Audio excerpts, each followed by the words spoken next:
ایک منٹ کے لیے ایک کلپ سن لو.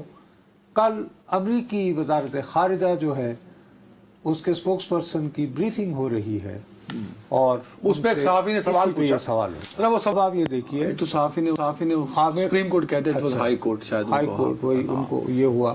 مجھے یہ شبہ پڑ رہا ہے کہ یہ صحافی جو ہیں غالباً یہ وہ جو ویب سائٹ تھی انٹرسیپٹ اس سے متعلق ہے. مجھے شبہ پڑ رہا ہے. آپ یٹ ناٹ شور ان کی صورت سے مجھے اندازہ ہوا ہے. اچھا وہی ہے اسد صاحب کہہ رہے ہیں وہی ہے.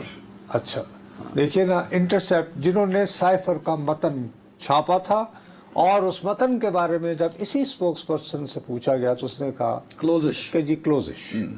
اب عامر بات تو اچھل گئی نا اور ابھی تک اعلامیہ نہیں آیا. اس دوران میرے اور آپ جیسے لوگ جو کہ پیمرا کے قواعد و ضوابط کے تحت کچھ چیزوں کو ڈسکس کرتے ہیں ہم لوگ تو سارے ہو گئے. یہ سوال نہیں ہوگا پروگرام اینکر میں ہوں میں آپ کو نہیں جانے دوں گا. آپ نے یہاں ایک شرارت کی جاتے جاتے میری بڑی نظر ہوتی ہے. معاملہ بڑا سنگین ہے. سنگینی کو سمجھتا ہوں سنگینیت نہیں سنگینی کو سمجھ گیا ہوں میں.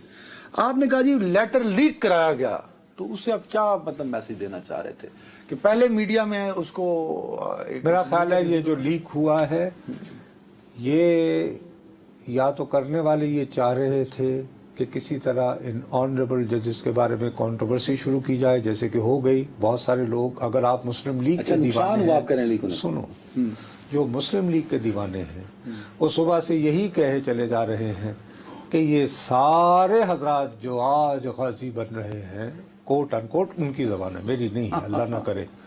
یہ جب شوکت صدیقی صاحب کے اوپر دباؤ بڑھتا تھا تو اس وقت کہا تب بھی ان میں سے 5 ججز تو تھے نا اس وقت بھی. نہیں تو وہ کہہ رہے ہیں کہ اس وقت وہ خاموش 5 ججز کہاں تھے. ٹھیک ہے اب ان میں یہ جرأت و ہمت کیوں آئی.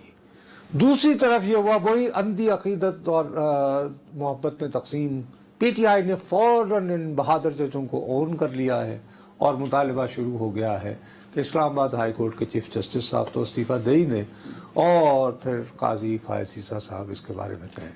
عامر کیا بالکل بار میں بھی ایسی ہی ڈیوائیڈڈ فضا ہے یا میں غلط کہہ رہا ہوں؟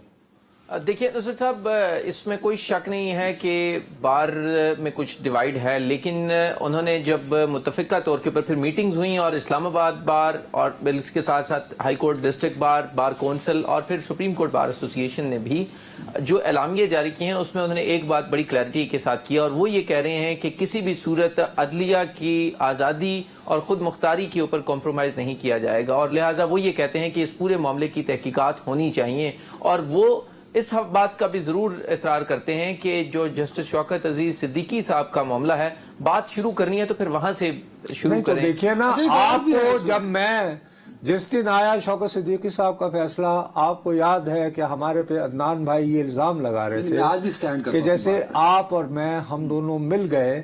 میں نے یہی کہا کہ جناب کہیں ایسا نہ ہو کہ ماضی کی غلطیاں یا تاریخ کو درست کرتے کرتے ہم اپنا حال بگاڑ لیں. جی